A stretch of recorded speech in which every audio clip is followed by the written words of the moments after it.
बिस्मिल्लाहिर्रहमानिर्रहीम। मैं हूं आपका host doctor Tanveer Arshad Chaudhry, family physician expert in family medicine. I have a 2 year working experience with nutrition society of USA. I have a 2 year working experience as a family physician with World Health Organization in Brazil. जैसा कि हमारे तमाम viewers, follower, patient, friends and families जानते हैं कि हमने हमेशा current issue को एड्रेस करने की कोशिश की है और हमेशा ये ख्याल रखा है कि जो भी पेशेंट हमारे क्लिनिकल ट्रायल्स में आएँ, फिर आके जो भी हमारे साथ सवाल जवाब करें, या पेशेंट जो है वो किसी भी तरह की कम्युनिकेशंस करता है हमारे क्लिनिकल ट्रायल पे, तो हम कोशिश करते हैं कि उन्हीं के उस इशू को जो है वो एड्रेस किया जाए प्रॉपर, ताकि पेशेंट को जो वेल अवेयर किया जाए, उनका जो नॉलेज है उसको अपडेट किया जाए।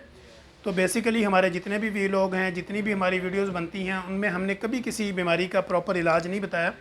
हम सिर्फ सिम्टोमेटिकली चेंजिंग के ऊपर गुफ्तगू करते हैं कि आपकी जो बॉडी में चेंजिंग आती हैं वो किस वजह से आती हैं, ताकि पेशेंट को ये नॉलेज हो कि जब उसकी बॉडी में कोई ऐसी सिम्टोमेटिकली चेंजिंग हो या उनको कोई ऐसी अलामात फ़ील हों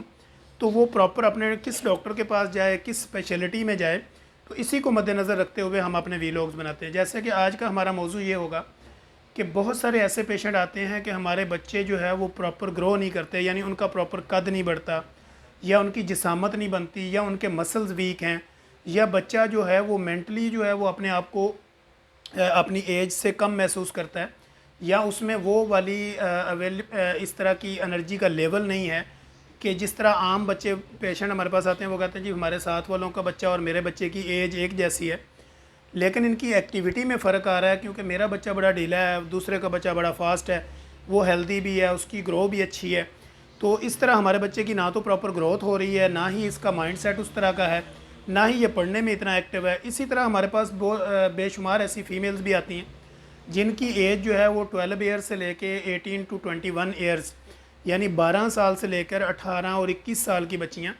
जो माएँ लेके हमारे पास आती हैं। 18-19 साल की बच्ची भी ऐसे लग रही होती है कि जैसे ये 10 साल की है,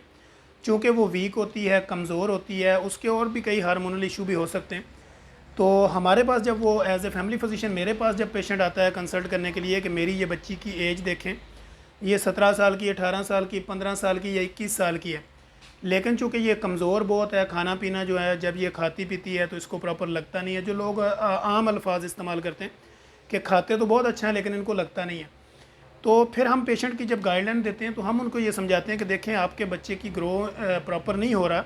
आपका बच्चे की ग्रोथ प्रॉपर नहीं है, इसके मसल्स वीक हैं, तो फिर हम उसका सीबीसी वगैरह करवाते हैं, कैल्शियम लेवल देखते हैं, विटामिन D3 का लेवल देखते हैं, हार्मोनल उनकी टेस्ट एडवाइस करते हैं।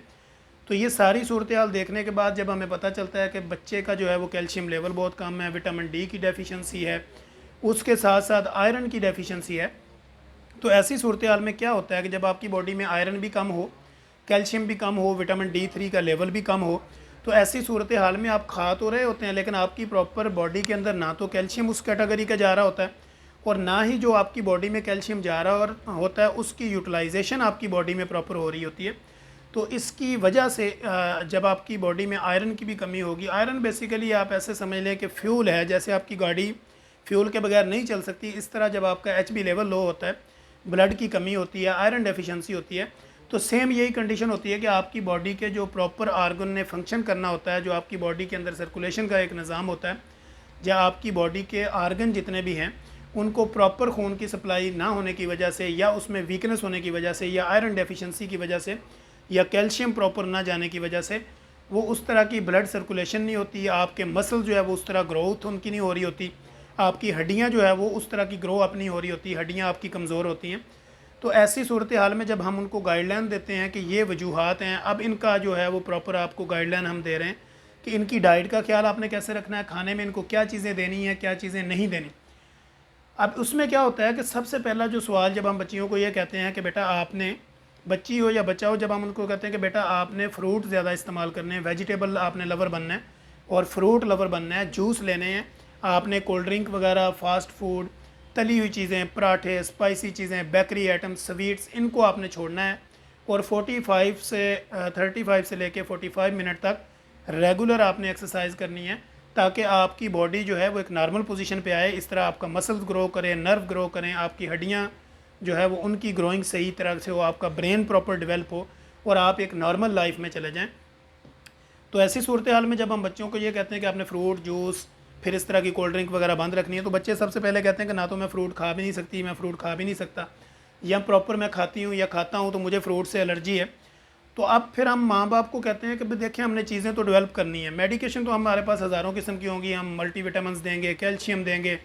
या कोई विटामिन डी की डेफिशिएंसी को दूर करने के लिए बेशुमार आपको मेडिकेशन देंगे। लेकिन डाइट में जो है वो हम सबसे पहले आपको ये कहते हैं कि फ्रूट लवर बनने का तरीका ये है कि आप मिक्स फ्रूट की एक जो है वो उसकी चार्ट बनाएं। इस तरह बच्चे के अंदर आप डेवलप करें, कभी उनको फ्रूट चाट और प्लस वेजिटेबल जो सैलड है इसको मिक्स करके दे दें, कभी उनको जूस बना के दे दें, कभी आप चने बॉयल करें उसके अंदर फ्रूट्स वगैरह मिक्स कर दें। इसी तरह आप डिफरेंट जो रेसिपीज़ बनाएं उसके अंदर जो है ना वो आप फ्रूट को अपने उसमें कन्वर्ट करें। इस तरह घर में कस्टर्ड वगैरह बनाएं तो उसमें आप फ्रूट है पर ड्राई फ्रूट्स वगैरह का ऐड करें, ताकि आपके बच्चे का जो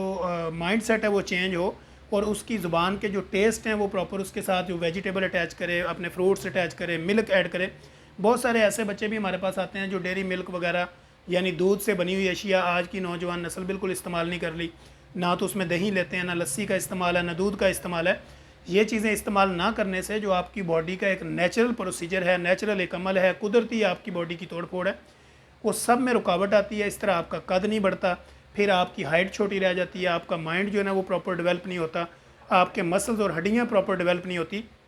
जिसकी वजह से आप एहसास कमतरी का शिकार होते हैं और आपको ये लगता है कि मेरा कद नहीं बढ़ा, मेरे ग्रोथ नहीं है, मेरे मसल्स नहीं बढ़े, मेरी हाइट नहीं है, या प्रॉपर मेरी बॉडी जो है वो उस तरह की एक्टिव नहीं है जिस तरह किसी और की एक्टिव है। तो इसलिए आपको अपनी डाइट हैबिट्स जो है ना उनको चेंज करना पड़ेगा, आपका लाइफ मॉडिफिकेशन चेंज करना पड़ेगा। तो इसके लिए हम वालिदैन से हमेशा ये रिक्वेस्ट करते हैं कि आप अपने बच्चों को अपने साथ जो चीज़ें खाते हैं वो उनको भी खिलाना शुरू करें। जब से बच्चे की एज कम होती है, 2-3 साल के बच्चे को आप प्रॉपर, क्योंकि वो वालिदैन को देख के फिर सीखता है, तो जब आप उनको उस एज के साथ ही अपना फ्रूट चाट वगैरह, दूध, दही, लस्सी इस तरह की चीज़ें अटैच करना शुरू करेंगे तो फिर प्रॉपर बच्चे की जो ज़ुबान के टेस्ट हैं उनको ये चीज़ें लगी होंगी, फिर वो प्रॉपर अपनी ये चीज़ें लेगा और इस तरह जो है वो आपकी हाइट का इशू, आपके मसल्स का इशू, ग्रोथ, हड्डियाँ, फिर आपके ब्रेन डेवलपमेंट, इस तरह आपका मैदा जिगर का प्रॉपर काम करना, आपका एक्टिव होना, ये सारी की सारी चीज़ें आपकी डेवलप हो जाएंगी अगर आप इस तरह के अपना डाइट शेड्यूल बनाएंगे। तो हम इंशाल्लाह कोशिश करेंगे कि अपने नेक्स्ट एपिसोड के अंदर एक नई इन्फॉर्मेटिव वीडियो के साथ दोबारा अपने देखने वालों के लिए हाज़िर होंगे। तब तक के लिए इजाज़त दीजिए। अल्लाह हाफिज़।